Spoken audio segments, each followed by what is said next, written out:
Welcome back, students, to this new chapter on Newton's laws of motion. Very important basic chapter of physics. This is Manish Gulati bringing you the first lesson of this chapter on behalf of Happy Model Higher Secondary School at Udhampur. So far, we have studied 3 chapters with you. The first one dealt with mathematical physics. The second one, we talked about physical quantities and dimensions and errors. We've already talked to you about one-dimensional motion, equations of motion by graphical method, equations of motion by calculus. We have looked at two-dimensional motion, projectile motion, and we can also talk about three-dimensional motion, right, where all the 3 axes change. Now we have come to the next part of physics, and that is, what are the laws of motion? Now, motion itself is divided into 3 parts. And this branch of physics is called mechanics. Mechanics has 3 parts: kinematics, dynamics and statics. अभी तक हमने आपके साथ kinematics पढ़ा है, जिसमें we study about the displacement, velocity, acceleration of motion, the equations of motion, the 4 equations that we have done: v is equal to u plus at, s is ut plus half at square, and so on. Now, the other 2 portions that we are going to study in this chapter is statics. Statics means body at rest. Say for example, a fan hanging on the roof is at rest, it is not coming down. A wall hanging on the wall, or a curtain hanging on your window. Now the curtain is at rest. कौन सी forces लग रही हैं, क्यों वो rest में है, these kind of things we study in statics. Why is the building at rest? So, and the third part is dynamics, means motion, in which we study the cause of motion. Motion होता ही क्यों है? Now, some part of this chapter actually has been taken away from the syllabus because of the COVID-19, but we need to revise these things up. For example, Newton का first law, second law, third law, इनकी definitions, इनके concepts, they have been taken away from the syllabus. But if I don't study them, I don't revise them with you, then आगे की physics करना मुश्किल हो जाएगा. So today's lecture is going to be teaching you things that initially are not part of the COVID-19 syllabus because of COVID-19. Otherwise, from entrance point of view and from knowledge point of view, these are all very important things. So let us begin by first talking about what is a force. Force होता ही क्या है? Right? Now, a force is of 2 types. It can either be a push. आप खड़े हैं, मान लीजिए कोई पीछे से आपको आगे पुश करता है, धक्का देता है, और कोई आपके हाथ को पकड़ के अपनी तरफ खींचता है. तो it can either be in the form of a push और it can be in the form of a pull. ऐसा पुश हो सकता है या पुल हो सकता है. जैसे आप एक रस्सी से बांधकर किसी ब्लॉक को खींचते हो या गाड़ी को खींचते हो, कोई गाड़ी पिछली गाड़ी को खींच कर ले जा रही है, तो वो कौन सा फोर्स है? वो तो पुल फोर्स है. गाड़ी नहीं चल रही, हम पीछे से उसको पुश करते हैं, स्टार्ट करने के लिए धक्का मारते हैं, तो हम क्या कर रहे हैं? In both the cases we are applying a force on the body. So one classification is that a force is in the form of a push or a pull, which tries to change the state of the body. रुकी हुई body को चलाना चाहता है, चलती हुई body को तेज करना चाहता है, और अगर आपने ब्रेक्स लगाई हैं तो चलती हुई बॉडी को स्लो करना चाहते हैं. Then there is another classification of force, and we say forces either are contact forces or they are non-contact forces. अब यहाँ पर देखो, ये जो हमने दिखाया पुश एंड पुल, यहाँ पर आप टच कर रहे थे ना, चाहे आप हाथों से धक्का मार रहे थे कार को या आप रस्सी के थ्रू पुल कर रहे थे. These are all contact forces. Touch is involved. Force लगाने के लिए टच करना जरूरी है. बट वी सी, इमेजिन करो जो आपके पास पेन है उसको अपने हाथ को थोड़ा ऊपर करो और उसको छोड़ दो. Let the pen fall down on the bed और द ग्राउंड. तो अब आप देखिए, अर्थ ने बिना टच किए ही बॉल को या पेन को नीचे पुल कर लिया. कौन सा फोर्स लगाया अर्थ ने? And that force is a gravitational force. और ग्रेविटी का फोर्स लगाने के लिए अर्थ को आपको टच करने की ज़रूरत नहीं है. इसी तरह से इलेक्ट्रिकल फोर्सेस, चार्जेस के बीच में जो फोर्स है, या दो मैग्नेट्स के बीच में जो फोर्स है, या एक मैग्नेट और लोहा के बीच में जो फोर्स है, ना उनको they start attracting each other although वो टच नहीं कर रहे होते हैं. So these forces can be classified as contact forces or non-contact forces. तो फोर्स की दूसरी बात तो ये है. अब हम जानते हैं कि अगर कोई बॉडी भारी हो, जिसका मास ज़्यादा हो, मोर मैसिव बॉडी, उसको धक्का मारना मुश्किल है. आप स्कूटर को, साइकिल को धक्का मार सकते हो, कार को धक्का मार सकते हो, और उससे वो हिलती भी है और मूव भी करती है. लेकिन ट्रेन धक्का मारने से चलेगी क्या? एक आदमी के धक्के से तो डेफिनेटली नहीं चलने वाली है. 100 लोग भी लगाएंगे तब भी नहीं चलेगी.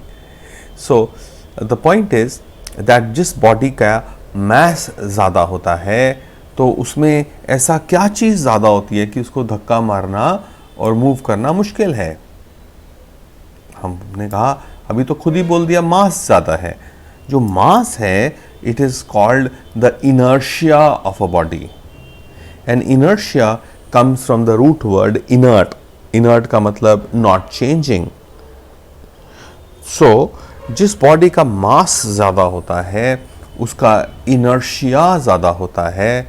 एंड बिकॉज उसका इनर्शिया ज़्यादा होता है, इसलिए उसको मूव करने के लिए हमको फोर्स भी ज़्यादा लगाने की ज़रूरत पड़ती है. अब all the forces in the universe can be classified into 4 categories. तो हमारा हेडिंग बनना चाहिए, कॉपी अपने पास हमेशा रखिए, साथ साथ नोट करना होता है बच्चों. So the first, so we are saying fundamental forces. So all the forces in the universe can be classified into 4 categories. और ये 4 तरह की forces हैं पूरी दुनिया में. और ये कौन सी हैं 4? We say gravitational force. We have a force called weak nuclear force. We have electromagnetic forces and we have a strong nuclear force. ठीक है. ग्रेविटेशनल फोर्स हमको पता है, जो ग्रेविटेशनल पुल क्रिएट करती है. वीक न्यूक्लियर फोर्स होती है जब कोई न्यूक्लियस में से रेडियो एक्टिविटी होती है, कुछ अल्फा पार्टिकल, बीटा पार्टिकल्स निकलते हैं, तो उस समय जो फोर्सेस इन्वॉल्व होती हैं वो होती हैं weak nuclear force. Strong nuclear force कौन सी है वाली? 4th वाली. Strong nuclear force is a force which binds protons and neutrons inside the nucleus. Very strong forces, strongest forces of nature. And electric और magnetic materials में जो force है, that is the force of attraction between an electron and the nucleus. These are electrical forces and magnetic forces. इनका अगर हम ratio देखें तो तो अगर हम ग्रेविटेशनल फोर्स को 1 मानते हैं तो weak nuclear force is 10⁻11 times stronger than gravity. Electromagnetic forces are 10⁻36 times stronger than gravitational force. And strong nuclear force, which binds the nucleons inside the nucleus together, these are 10⁻38 times stronger than a gravitational force. So gravitational force is the weakest among these 4 fundamental forces. Strongest is the strong nuclear force, right? तो ये ratio भी important information है. Although हम जानते हैं gravity इतनी week नहीं है, ऐसे मतलब हमने कंपैरेटिवली वीक है, but gravity is responsible for most of the accidents. You know, अगर आप एक बॉल को छोड़ते हो, नीचे गिरता है, ग्रेविटी खींचती है उसको, आप जंप करते हो तो आप भी नीचे की तरफ गिरते हो. That is a gravitational force which is responsible for pulling you down. Gravity की वजह से अर्थ सन के चक्कर काटता है और मून अर्थ के चक्कर काटता है और हम गिरते हैं टुवर्ड्स द ग्राउंड. तो ये ग्रेविटी ही है. ऑल्दो ग्रेविटी से भी स्ट्रॉन्गर फोर्सेस हैं, सारी की सारी फोर्सेस ग्रेविटी से सब स्ट्रॉन्गर ही हैं. राइट नाउ जब भी हम फोर्स की बात करें तो we are heading is a characteristic of a force. Characteristic of a force मतलब हम फोर्स को कैसे एनालाइज करते हैं कि ये फोर्स की क्या क्या चीज़ों को देखना चाहिए, कौन कौन सी इंफॉर्मेशन होनी चाहिए हमारे पास regarding forces, so that we have a complete knowledge of a force. जब भी आप बात करो ना, ये फोर्स से आपने खड़े हो, ग्रेविटी आपको अट्रैक्ट करती है, तो ग्रेविटेशनल फोर्स. अब क्या क्या पता होना चाहिए? तो पहली बात हमको पता होनी चाहिए कि 5 चीज़ें. पहला कैरेक्टरिस्टिक फोर्स का पता होना चाहिए, किसने लगाया. ना, आप चेयर पे बैठे हैं, you are being pulled down by gravity, तो किसने लगाया? हम बोलेंगे अर्थ ने लगाया. सो फर्स्ट थिंग, किसने लगाया फोर्स. फिर सेकंड बात, किस पे लगाया? बोलेंगे मेरे पे लगाया. तो किसने लगाया? अर्थ ने लगाया. किस पे लगाया? आपके ऊपर लगाया. फिर हम जानना चाहेंगे कि कितना फोर्स लगाया, what is the magnitude of this force. हम जानते हैं ग्रेविटी का फोर्स का मैग्नीट्यूड क्या होता है, m into small g, acceleration due to gravity, which is the weight of your body. mg is a gravitational pull towards the center of the earth. तो हमको पता होना चाहिए कितना फोर्स लगाया. फिर किस डायरेक्शन में लगाया. ग्रेविटी के केस में हम बोलते हैं क्या, the force acts towards the centre of the earth. तो किस डायरेक्शन में लगाया. Alright, and the fifth thing is, क्या इफेक्ट हुआ उस फोर्स का. What is the effect of a force. So body move की कि रेस्ट पे रही. अगर आप चेयर पे बैठे हैं तो आप रेस्ट पे हैं, लेकिन अगर आप अपने बेड से ऊपर खड़े हैं और आप नीचे की तरफ जंप कर दिया आपने, तो ग्रेविटेशनल फोर्स ने आपको मूव किया in the downward direction. So suppose आपकी एक वाटर बॉटल है, वो टेबल पे पड़ी है. राइट नाउ लेट अस सी कौन कौन सी फोर्सेस हैं. सो पहली फोर्स जो है, ये जो ग्रेविटी की फोर्स है mg, that acts in the vertical downward direction. Table पे पड़ी है ना, तो ग्रेविटी तो नीचे लगती है, उसको क्या लेना देना है ग्रेविटी को कि टेबल पे पड़ी है कि हवा में लटकी है. सो अगर टेबल पे पड़ी है तो चुपचाप बैठी हुई है ना टेबल के ऊपर. सो एक फोर्स लग रहा है उसको, द फोर्स ऑफ ग्रेविटी. ये रेड वाला फोर्स, ये फोर्स ऑफ ग्रेविटी है, ये डाउनवर्ड डायरेक्शन में लगता है. अब जो टेबल है वो क्या करता है बॉटल के ऊपर, टेबल बॉटल को ऊपर की तरफ पुश करता है. बॉटल टेबल को नीचे की तरफ पुश करती है और टेबल बॉटल को ऊपर की तरफ पुश करता है. Right So force on the bottle by the table, force on the bottle by the table is this blue force in the upward direction.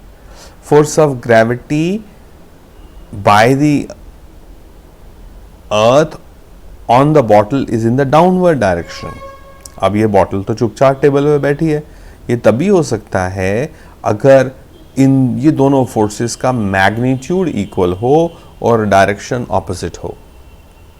सो हम देख सकते हैं ये दो एरोज की मैग्नीट्यूड इक्वल है और डायरेक्शन एक दूसरे के ऑपोजिट है, तो it stage at rest, right.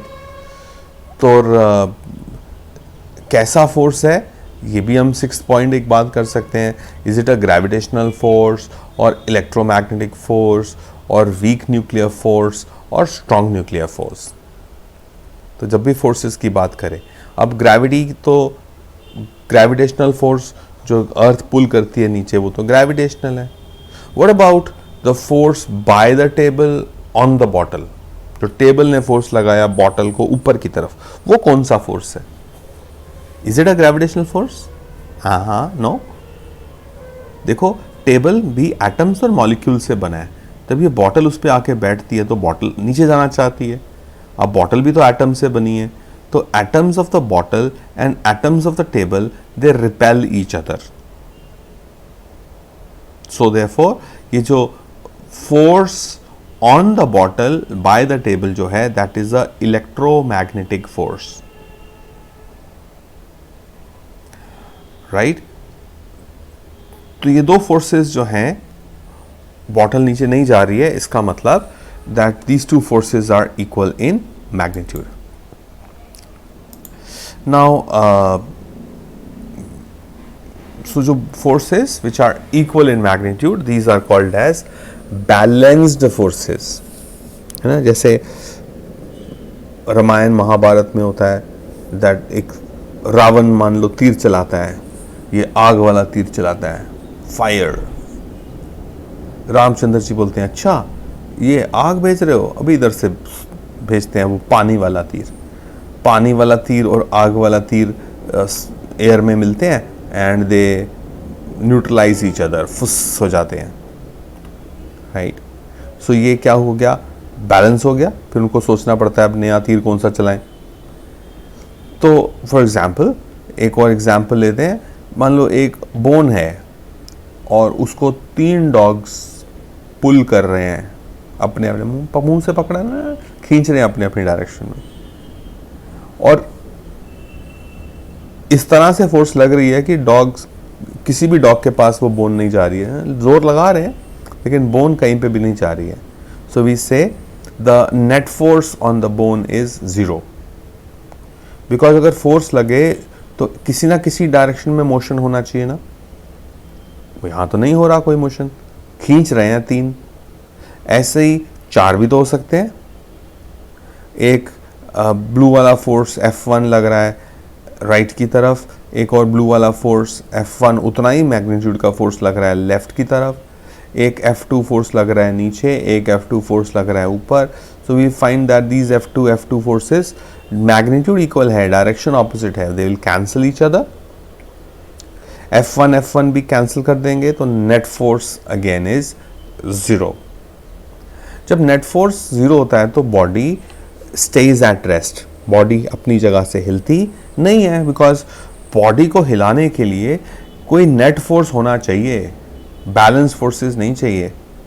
Just imagine आप हैंड रेसलिंग कर रहे हैं, hand wrestling, okay, hand wrestling कर रहे हैं, 2 लोग हाथ पकड़ के अपनी अपनी डायरेक्शन में हाथ को खींचना चाहते हैं. And let us suppose, imagine करो कि आप अपने भाई बहन के साथ, किसी के साथ हैंड रेसलिंग कर रहे हो, and what you find is that the hand is neither going towards left nor going towards right.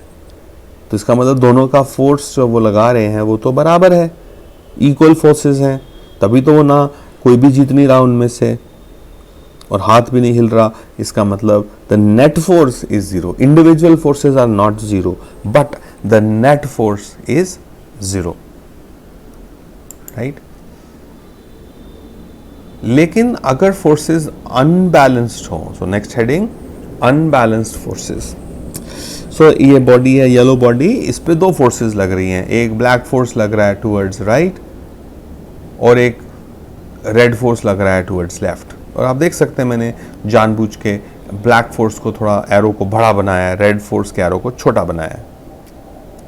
तो अगर एक आदमी ज्यादा फोर्स लगाए दूसरा कम फोर्स लगाए तो अब resultant of these two forces is called the net force will not be zero.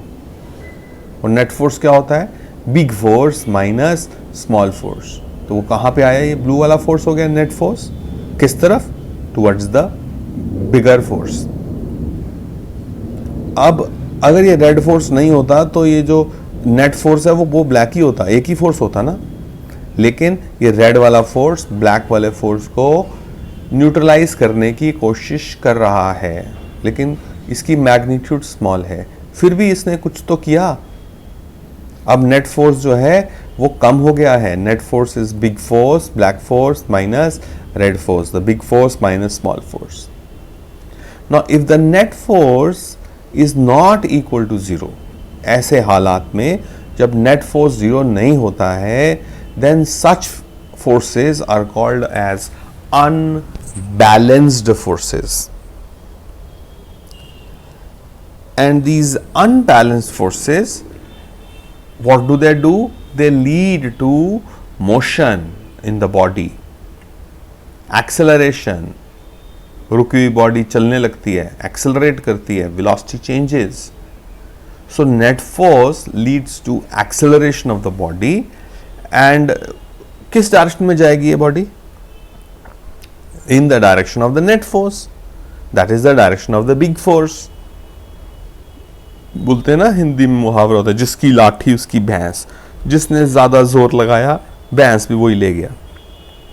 तो यहां पर ये हमारा जो बॉडी है कौन ले जाएगा इसको? है ना, दिल वाले दुल्हनिया ले जाएंगे, दिल वाले ले जाएंगे, नॉन दिल वाले नहीं लेके जाएंगे।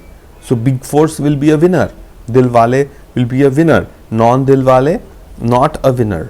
सो द नेट फोर्स जब भी कभी लगता है then it leads to acceleration of the body, and the direction of acceleration is in the direction of the net unbalanced force.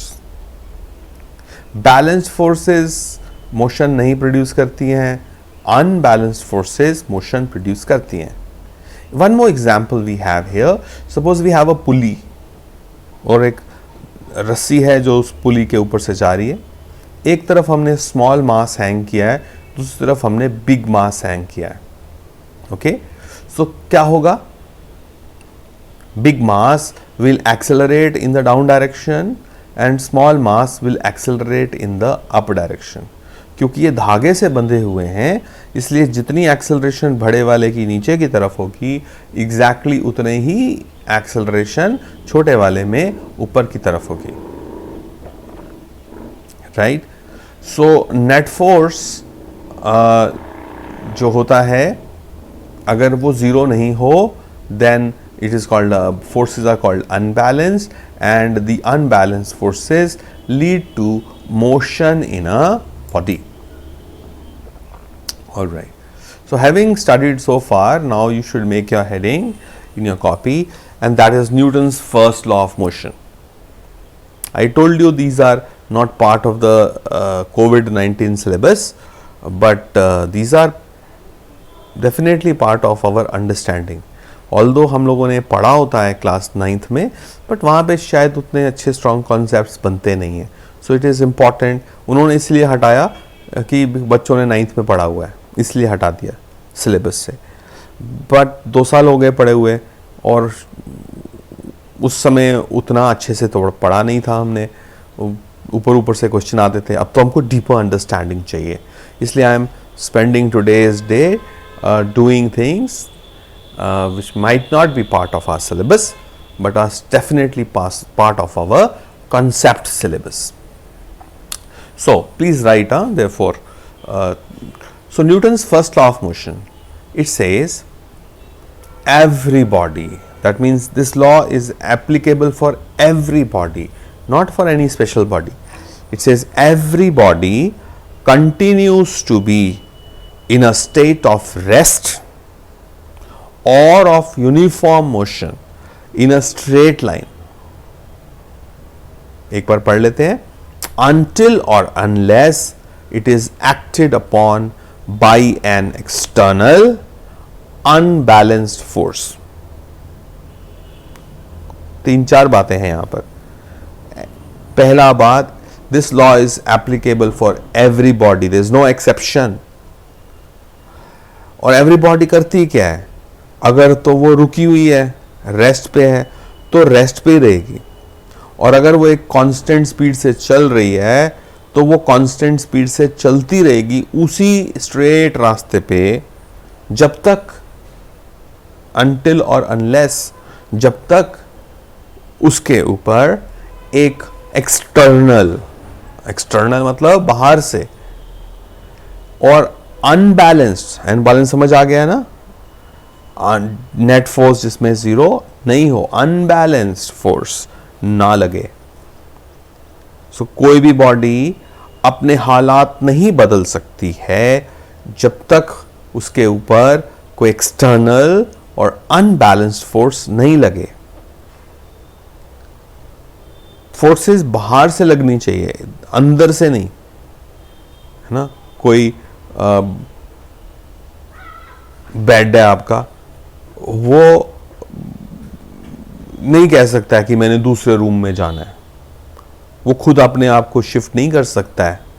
आपकी कॉपी पड़ी है, अगर बंद है तो अपने आप नहीं खुल सकती है जब तक आप उसको खोलेंगे नहीं. जब तक आप चेष्टा नहीं करेंगे, जब तक आप फोर्स नहीं लगाएंगे, तब तक कॉपी खुद नहीं खुल जाएगी. पेन खुद नहीं चलने लगेगा, पेन को चलाना पड़ेगा. आपको ये डेफिनेशन लिखनी पड़ेगी, तभी लिखी जाएगी ना, कि अपने आप हो जाएगा. अपने आप नहीं होता है ना कुछ भी. So every body continues to be in a state of rest. अगर आप नहीं पढ़ रहे हो, शांति से बैठे हो, तो आप बैठे ही रहोगे. और अगर आप कुछ कर रहे हो, ये चीज कम देखने को मिलती है हमको, राइट. तो ये न्यूटन की इंटेलिजेंस है, that he could visualise this law, कि कुछ चलने वाली बॉडी कभी रुकती ही नहीं है. This is what Newton says, first law says. कोई भी बॉडी रुकती नहीं है. बोलेंगे सर, बोलेंगे आप, बोलोगे नहीं सर रुक जाती है ना. ग्राउंड पे अगर एक फुटबॉल को किक मारो तो वो पहले तेज चलता है, फिर आहिस्ता आहिस्ता स्लो होता रहता है और फिर रुक जाता है. तो हमको तो नहीं दिख रहा कि बॉडी चलती हुई बॉडी हमेशा चलती ही रहती है. तो हमको यहाँ पे अर्थ पे नहीं दिख रहा, क्योंकि बॉल के ऊपर एक फ्रिक्शनल फोर्स एक्ट कर रहा है. ये जो फ्रिक्शनल फोर्स एक्ट कर रहा है बॉल के ऊपर, that is dissuading, that is not allowing the ball to maintain its motion. But let's look at example of the moon revolving around the earth. सदियों से रिवॉल्व करता ही जा रहा है, वहां पे कोई फ्रिक्शन नहीं है जो उसको रोक रही है. The earth is continuously revolving around the sun, not slowing down. So Newton का विजुअलाइजेशन था कि जब तक आप चेयर पे बैठे हैं, फोर्स ऑफ ग्रेविटी mg नीचे लग रही है, चेयर भी आपको उतना ही जोर से ऊपर पुश कर रही है. नॉर्मल रिएक्शन बोलते हैं इसको. नॉर्मल रिएक्शन और mg दोनों ऑपोजिट हैं, तो ये फोर्सेस बैलेंस्ड हैं, तो आप रेस्ट पे ही रहेंगे, है ना. बेड आपका आपके फर्श पे बैठा हुआ है, mg फोर्स नीचे लग रहा है, फर्श उसको ऊपर की तरफ धक्का दे रहा है. दोनों में से बड़ा कौन है? कोई भी नहीं, दोनों बराबर हैं. क्योंकि अगर mg बड़ा होता तो उसने नीचे धंस जाना था, अगर नॉर्मल रिएक्शन बड़ा होता तो उसने ऊपर उड़ना था. तो नेट फोर्स तो बेड के ऊपर 0 है. तो बैलेंस्ड फोर्सेस कभी भी मोशन प्रोड्यूस नहीं करती हैं. लेकिन अगर एक ही फोर्स लगे किसी बॉडी पे, कोई उसको ऑपोजिट फोर्स ना लगे, तो it's a unbalanced force and it will move a body, right. So balanced forces नहीं करती हैं, unbalanced or external forces, they create, they change the state of rest or the state of uniform motion of a body, right? All right. So let us also talk about this, that Newton का जो first law है, that is called as the law of inertia.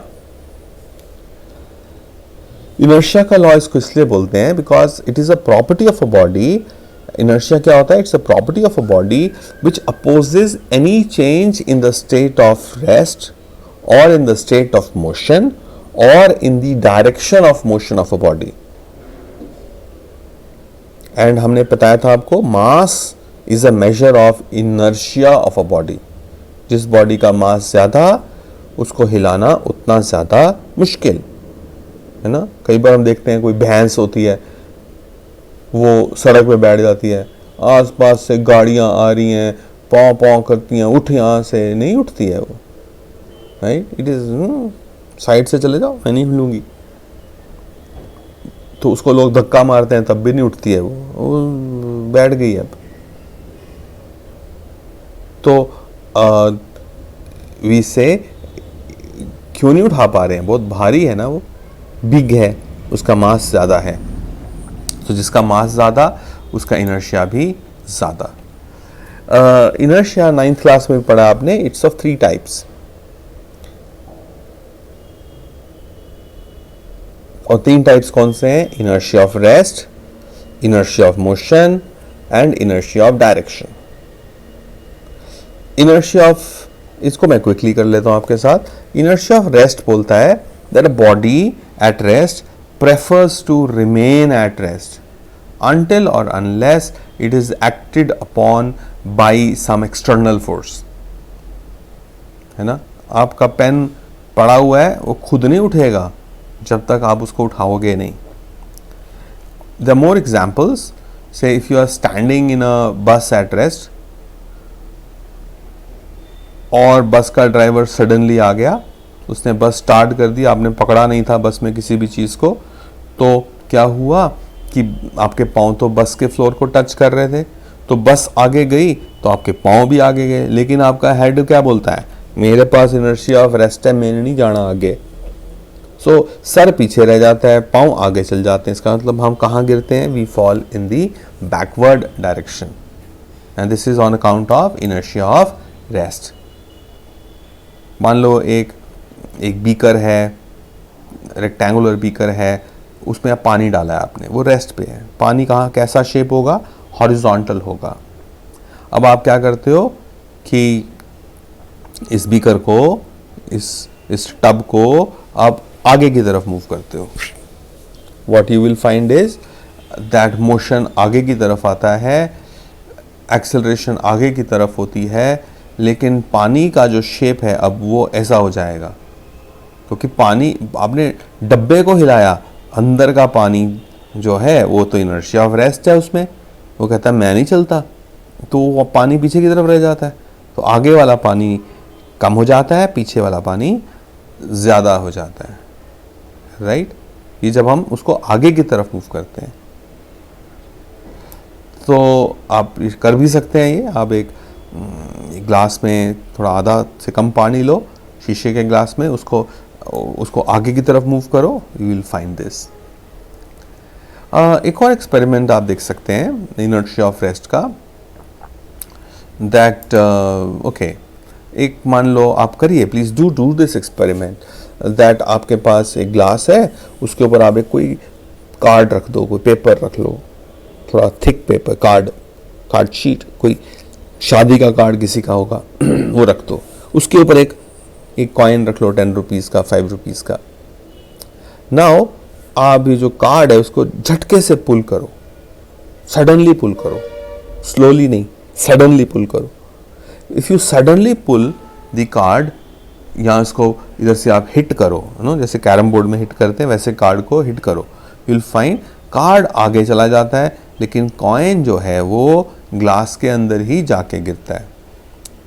This is on account of the inertia of rest of the coin.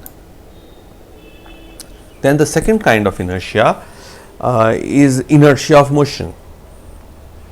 Inertia of motion, मैंने आपको एक परसों video भेजा था ना इनर्शिया ऑफ मोशन का, जिसमें आपने आपके ग्रुप में, जिसमें बस जो है वो ओवरलोडेड बस है, ऊपर भी छत पे भी लोग बैठे हैं और आगे बस के आगे जो है मोटरसाइकिलिस्ट जो हैं, 2 मोटरसाइकिलिस्ट, एक ब्लू शर्ट वाला वो आगे आगे चल रहा है और वो क्या करता है, मोटरसाइकिल वाला सडनली ब्रेक मारता है।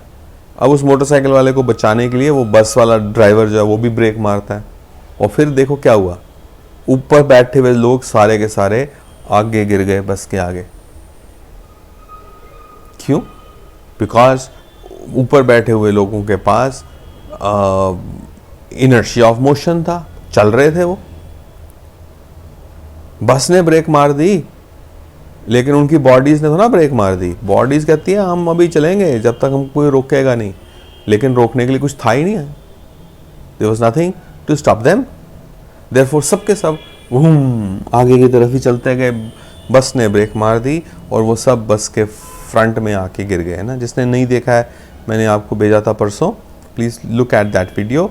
इनर्शिया ऑफ मोशन का बहुत अच्छा एग्जाम्पल है वो, हमको समझ आ जाता है।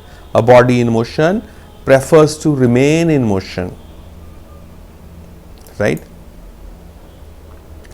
इसी वजह से अगर हम कोई चलती बस से उतरना तो नहीं चाहिए, लेकिन अगर आप चलती बस से उतरते हो, then a second example is person jumping off a moving bus is advised to run in the forward direction and slowly reduce his speed.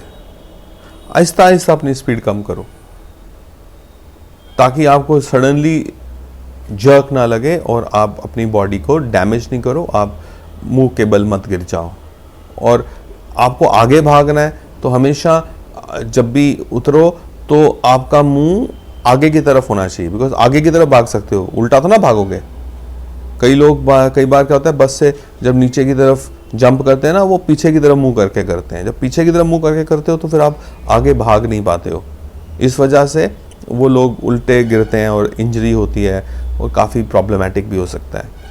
तो पहले तो उतरो नहीं चलती गाड़ी से, अगर उतरना है तो मुंह आगे की तरफ होना चाहिए जिस डायरेक्शन में गाड़ी जा रही है, और जैसे ही आप ज़मीन को टच करो तो वहाँ रुक मत जाओ, आप भागने की कोशिश करो इन द फॉरवर्ड डायरेक्शन, तो आपका इनर्शिया ऑफ मोशन को स्लोली कम करो and you will remain safe. फिर third kind of inertia is what is called as inertia of direction. Inertia of direction बोलता है कि कोई भी बॉडी अपने आप अपनी डायरेक्शन भी बदल नहीं सकती है जब तक कोई उस पर एक्सटर्नल अनबैलेंस्ड फोर्स ना लगे, right?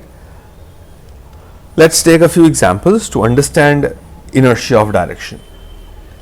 My first example is, आपने देखा होगा चाकू तेज करा लो, छुरी तेज करा लो, इनके पास एक व्हील होता है, व्हील को घुमाते रहते हैं और चाकू छुरी जो है उसको उस पर टच कराते हैं, फ्रिक्शन होती है तो चाकू के ऊपर जो मेटल होता है और जो पत्थर होता है ये दोनों फ्रिक्शन से गर्म हो जाते हैं और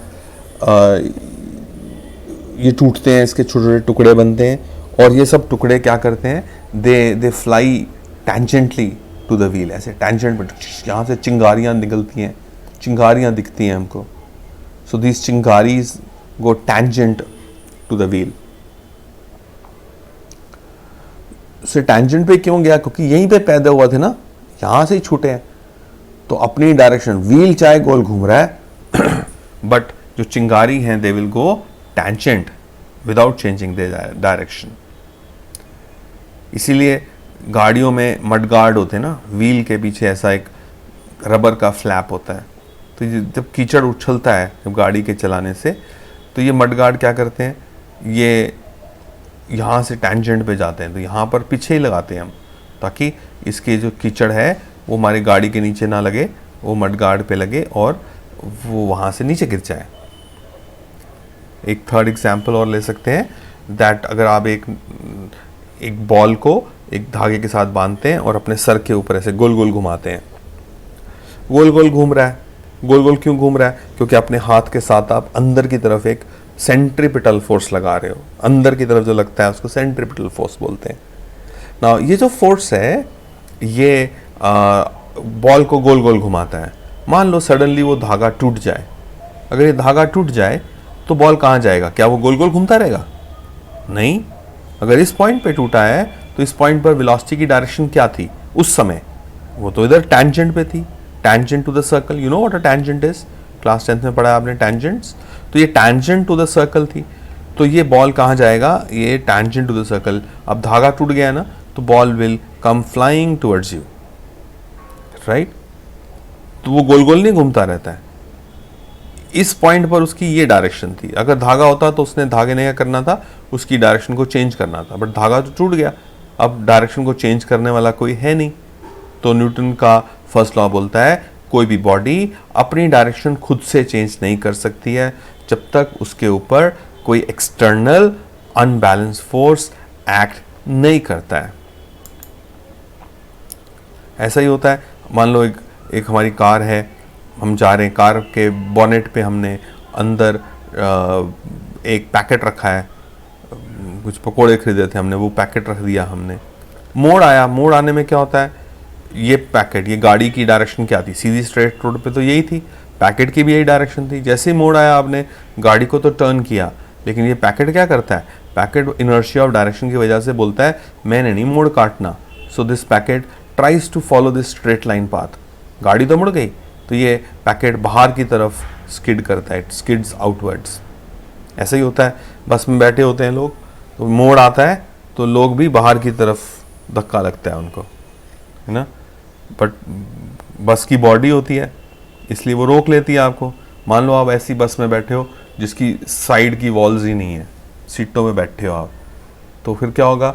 गाड़ी जब मोड़ काटेगी तो एक मोड़ आया में सवारियां बाहर को छोड़ आया, तो सारी सवारियां गिर जाएंगी बस से, right? And that is why, that's because of inertia of direction, right?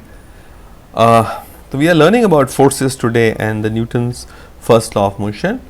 एक और बात बतानी जरूरी है, forces are here and now in nature. Here मतलब यहां और अब। जब फोर्स लग रही होती है ना, बस तभी लग रही होती है। मतलब